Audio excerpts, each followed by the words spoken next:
Hi, I'm Derek, and today we're going to discuss the differences between expensive and inexpensive fragrances. What is right for you? What works on your budget? Stay tuned.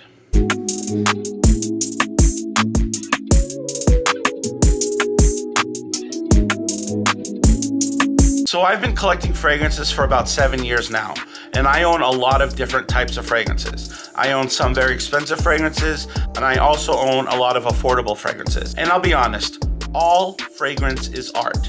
Whether you're spending $500 on a fragrance or $15 on a fragrance, some perfumer crafted that fragrance and made it what they wanted it to be, what they wanted to purvey to the public, whether it's a beast mode fragrance or something that's a little more subdued or something that's going to be more mainstream or something that's going to be a little more unique. There's all different types of fragrances at all different types of price points. The question is, what is right for you?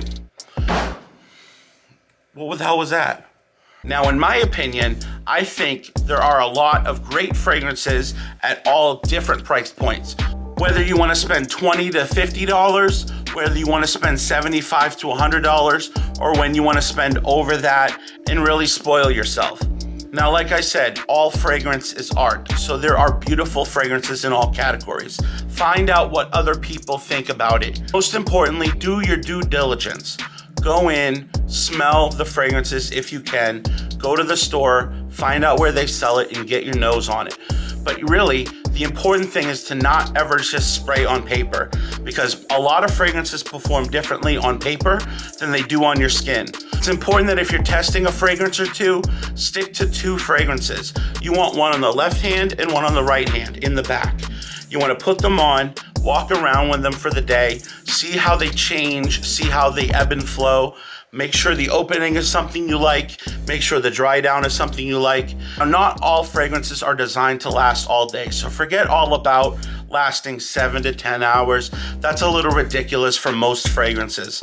Most fragrances are going to be for an occasion. If you're going to a party, if you're going to a gathering with friends, those fragrances are going to last 3 to 5 hours, and that's honestly really well for a fragrance.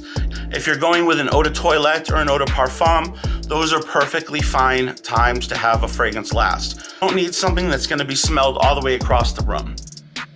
You want something that's going to smell nice, that's going to make you feel nice. You'll be able to notice it when you smell yourself, and that other people will notice and give you compliments. But you definitely want to get your nose on these fragrances and test them out. Once you've decided to purchase, you want to look for places online that are reputable dealers that you can order them from. You want to price shop, whether it's a $500 fragrance or a $50 fragrance. There's always going to be deals out there, so definitely do your due diligence. And here's the thing. There's a lot of different types of fragrances that come out. When they originally come out, they're like really expensive, and then over time, they start to drop in price. Maybe they lose a little bit of popularity. Maybe the seller is just trying to move product, or perhaps it's something that's a hard sell and you want to give it some time to come down in price, and you could go ahead and buy it. One great example of that is this fragrance right here, Bentley Intense for Men. Now, Bentley Intense is a beautiful fragrance. It's a quality, high quality fragrance. It smells really good.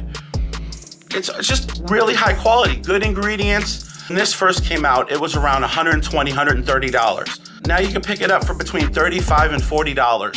So definitely always make sure that when you're buying something, you check around and see what it's selling for, because you can always get a really great deal on a lot of different kind of fragrances. So what I'm trying to say is, when a perfumer makes a perfume, they're trying to sell to as many people as possible. No matter what price point you're looking at, there's always going to be a deal. There's always going to be a place where you can find it a little cheaper. Also, there's a lot of great buy and sell fragrance groups on Facebook, and some of those might be really good for you. Definitely do your research. Now, in regards to expensive fragrances, there are a lot of very great expensive fragrances and a lot of duds. Same thing in the less expensive fragrance category. There are a lot of great ones, a lot of okay ones, and then a lot of duds. But like I said, do your due diligence, do your research, and you will find some great ones. So whether you're a young adult starting out just looking to pick up a couple bottles, or if you're looking to start in the fragrance collection, definitely do your due diligence, research these fragrances, get your nose on them, and then purchase them. Whether you're purchasing $15 fragrances or $300 fragrances, never let anyone make you feel less than for the budget of your fragrance collection. And honestly, over time, if you dedicate enough years to collecting, you will eventually be able to start affording better fragrances. That's how life goes. So anyway, I hope you guys like this kind of video. If you want to see more videos like this, definitely hit that like button and comment down below. Let me know what you'd like to see. And please stay in touch with me on Instagram and X, as well as TikTok. I'm on there as a Fragrance State of Mind, on X as a Fragrance State, and on Instagram as a Fragrance State of Mind. I hope you guys like this video. Make sure you like and subscribe, and as always, have a Fragrance State of Mind.